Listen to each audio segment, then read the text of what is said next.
Get ready for a beautiful journey. It's Friends Day Fridays on Tea Time with Afternoon Social. We're steeping tales of fun stuff from adventure stories to tips and advice, one cup at a time. So grab your favorite tea, snuggle into your coziest nook, and join our terrific party. Good afternoon, and welcome back to Tea Time with Afternoon Social.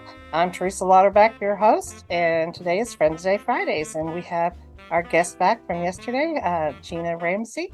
She is an authorpreneur, medical social worker, or medical school worker, and a licensed social worker. And she holds degrees in graphic design and social work. And she uses humor to create and encourage success. And we talked yesterday about her book, Gloveboxes, and where that's headed. So if you missed that episode, go back there and check that out. So she's got a great journey ahead for her. But today we're going to talk about hobbies and relationships and how she uses them to build the important family, friend, and business networking that she does. So thank you again for joining us today, Gina. And how are you? I'm doing great. How are you doing today? Oh, I'm doing all right. Now, you've got a whole long list of hobbies and things, and we just were talking off camera about your trip to the Swiss Alps. So I'm going to let you explain about how you've worked all your interests and things into helping you build your family and business networking. So Yeah. over to you, Gina. Yeah. So travel is one of the things that I absolutely love to do. And it's crazy because my book, Gloveboxes, Embracing Life, when it goes up in flames, does have travel stories in it. My first book does. I'll have my second book will come out next year, and that'll have even more travel. I think travel really lends to, the unexpected things to happen. And a lot of times, at the moment, it's probably very stressful. I know it has been for me, but then stepping back afterwards and looking at it, it's like, that's hilarious that happened. So that's really been instrumental in some of my stories. And then family and friends. I have so many friends who have similar experiences. I have some that could actually write their own books or own series of books. But it's just, those gatherings or get-togethers or whatever it is you're doing, you always have like a time or two where you have those mishaps that happen. And what better way to kind of get over those obstacles than with family and being able to laugh with them about those. Mm-hmm. And we've talked about you're building your business, you're creating new friendships and things when you're putting together a networking off this storytelling. Yeah, I attended the Irma Bombeck conference because I'm a humorist. I thought, well, this is supposed to be the number one humor conference that there is. And I thought, I'm going to attend it. And I attended virtually. Going in person wasn't an option the year I went. And it was amazing. In the chat, a bunch of the humor writers were saying, it would be really nice to have our own humor networking group. A lot of writing groups are geared towards poetry and fiction, and which is great and it's awesome. And there's always opportunities to learn and to uplift each other. But there's not a whole lot that I have found of actual humor networking groups. Mm-hmm. And what I found with my own scenario with my book, you write the book, then what? Where do you go to? How do you publish it? And how do you market? And how do royalties work? And if I'm feeling that way, I know other writers are feeling that way if they're aspiring to write a book. And so myself and two other ladies from that chat decided to head up this endeavor. And so we started this group called the Germinators, and with Irma's name in it, ERMA, Germinators. Right. And yeah, and we have monthly meetings where we invite professionals in the writing industry to come and talk about successes, different topics like types of publishing, podcasting, marketing. And so our group members are able to ask those questions and then have a contact if they decide to move further with their writing career. And then we also have a couple of pop-up groups that we have where we're all talking about humor and healthcare, some of these commonalities that people sometimes feel alone. So it's kind of nice to come together as humorists to highlight some of those struggles that we've had, and also to tap into some of the humorous parts of it. And then we have another pop-up group called Stuck and Unstuck. So it's just where we get stuck as writers and how do we help lift each other up out of that. And that's what's great about the virtual world now. Like you said, you can meet people from all over the world. Yes. That have the same interest, because your family and your kids and all that, they may not be all into writing, but you need that support. Yeah. So building those relationships based off of your interests probably makes it stronger, and because you have that common bond. Like we've been talking, tea parties. Yeah. Ladies don't go to tea parties anymore, but that's what we used to get together in little parties and talk.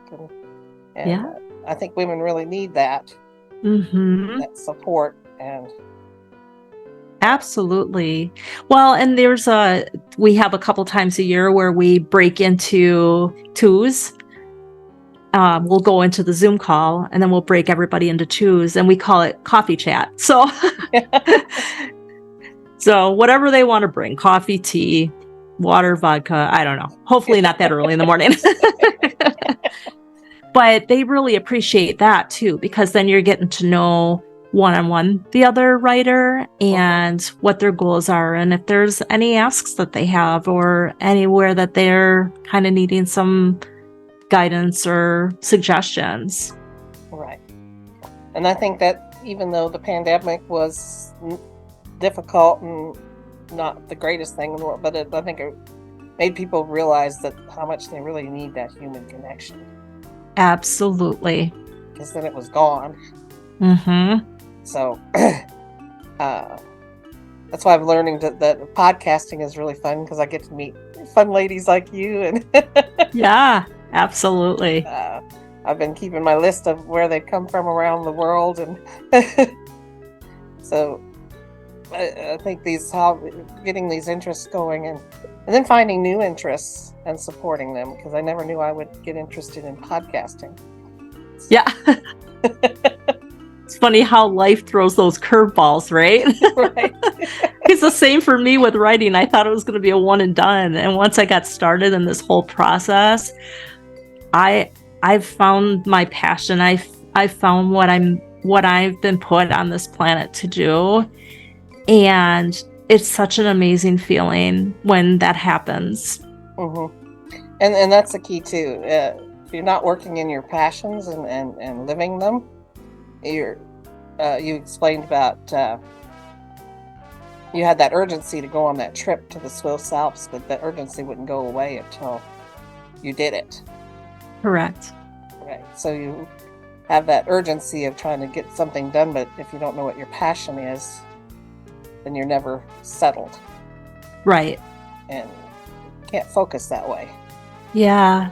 And I feel like my passions have changed through the years, and you might, identify with this. I'm sure a lot of people, I'm going to do this, and you do it for a while, and then you're kind of like, okay, I think I'm going to move to this. I really like this.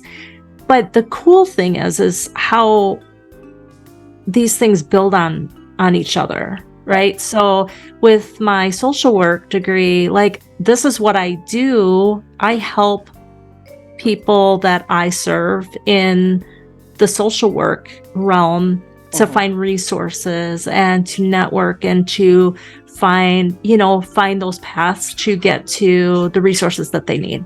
And so I'm using that same skill, but just in a different thing. And then I tell my husband, my undergraduate is in graphic design. I said, I'm finally using my college degree. I found Canva. Yay. I'd be lost without Canva. Right. Exactly. Yeah. And that's the thing. And instead of beating yourself up of like, oh, I got this graphic design degree, I'm not going to work in that field, but it actually gave you a foundation to save you a lot of trouble trying to do all these other things that you want to do. Absolutely. But it also helps with your creativity and some of those other things. I think that's one way women forget, can't find their passions or something because they think, oh, I got to work in this area back here because that's where I paid money to go to school. Yeah. But it's an actuality, like you said, with your social work, it helps with what you really want to do. Yeah. Sometimes we need that educational path in order to fulfill what we want to do. Yeah. Did you take any courses in writing, or did you just sit down and start writing? So during both of my college, my undergraduate, my graduate, I had to write papers and that. Right. I loved doing that. I loved trying to construct it and edit it and make it sound really good.